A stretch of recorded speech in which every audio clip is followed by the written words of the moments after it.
and he had just recently got out of prison, and so he was trying to like get his life back together. And so I think they were pulling him over for like a traffic stop. So he crashes the car. It was like a little bridge. Crashes the car and fled on foot into the creek. So literally all night. Saturdays I don't work until 9 a.m. So from Saturday morning 2 a.m. to like 9 p.m. on Saturday night, they were like searching this creek. Dive teams are out there. We're out there. It's cold. It's like rainy. And so we stayed out there for hours. So long story short, his family was out there too. And so going into Sunday morning, they ended up finding his body. So I don't know what was like why I was being weird, but like part of me wanted to see, just because I'm not an investigative reporter, but I wanted to see that.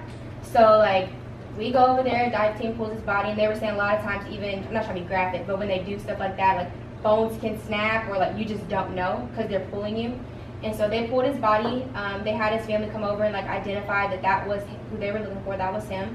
And in that moment, I just was like praying, like, Lord, like just allow me, like give me grace to do my job. You know what I mean? So two is like, I have coworkers that are the pushy reporter or the anchors that they're all about the story. And so even like with his family being there, it's like, to me, like how I was raised, like, yeah, I'm a journalist, but I want to be respectful. You know what I mean? I don't want to be like, so your son was just found in the creek. Like, how you feel? You know what I mean? But other people that I work with, that's how they are. They're all about getting the story, regardless of what it takes. So literally, like I said, like just going back to like training my mind to know, like, I'm going to get through this by the grace of God. Because you're going to have those stories some days that they're like, this is whack, I don't want to cover this. And then other days you're going to be like, how the heck am I going to do this? You know what I mean? So it does, like, it is difficult, I'll say, some days, but like literally it's the grace of God that like I'm able to do my job. It doesn't transfer on camera as much as when I first started out. But like I said, I don't know all the answers. I'm still like a work in progress, but the grace of God. Saul, is it you? Yes. Okay, so besides, seeking God and talking to him for help, what did you do physically to remove that person from your life? Because I know a lot of times when we break up with someone, they always find their way back and we let them in. I'll be brief with that. Like, long story short, it was like, I basically got him in life to where he wanted to be. So it's like, now that I've gotten you to where you want to be, like, you cheat, you lie, you do all this stuff. So now that you're there and you're quote unquote comfortable, you don't need me anymore. So it's like, you cheat, you lie, you do all this stuff. And when I'm at my wit's end and I confront you about it, and then I try to kill myself, you run off with the lesbian girl. You know what I mean? So it wasn't more so like I had to detach from him. It was like literally like, he cheated for the last time, I was fed up, I tried to kill myself, and then he just cut me off. So like my family, his family, like to this day, like his family still tries to contact me.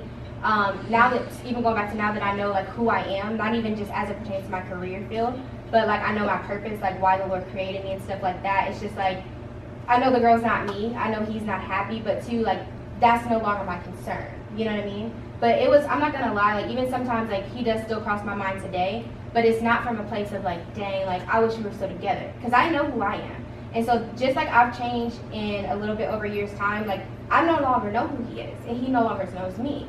But I would say it definitely has been challenging, just because I feel like relationships are an investment. So you invest your time, your emotions, your finances, your life, and then it's literally just one day it's just gone, and you're just supposed to forget.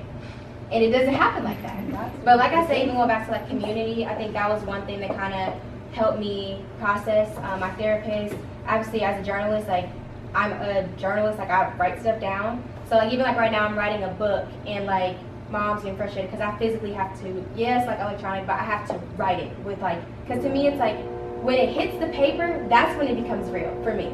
So definitely journaling, even talking with people outside of my therapist. My sister-in-law, she's like my spiritual advisor. Like just getting in those safe spaces where I feel comfortable to be able to be vulnerable. Because there has been days, to be real, like that I've like through this process, I would just like wake up crying, and it's just like, because in my mind I'm still trying to hold on to what was, you know what I mean? But like the reality, I try to remind myself of the facts. The facts is this happened, you're not together, this is where you are right now, and you're gonna wake up the next morning and go on about your business.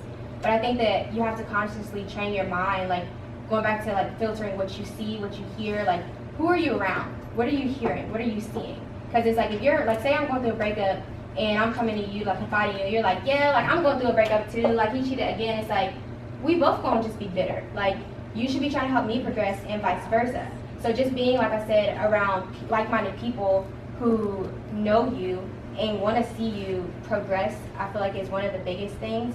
And being okay with the process. For me, I was so afraid of like the breaking. Like I didn't want to look weak, or you know what I mean? But it's just like, from my own experience, like I tell people all the time, like for me, God really used the breaking to birth me. So it's literally been in a year's time that like I've getting ready to graduate, intern at the New York Times, just got this job for NBC News, like all this stuff like just happened in that time. So even I look at that as like, dang, like I've always been like about my business as it pertains like my career field, but I just look at even my nonprofit. Like my nonprofit has grown so much in a year's time. Like I've been able to really impact lives, and for me that's what it's about. It's not a platform like, oh, this is about me, like this is what I went through, but it's like, this happened to me, I know it's happening to you, so how can we prevent this?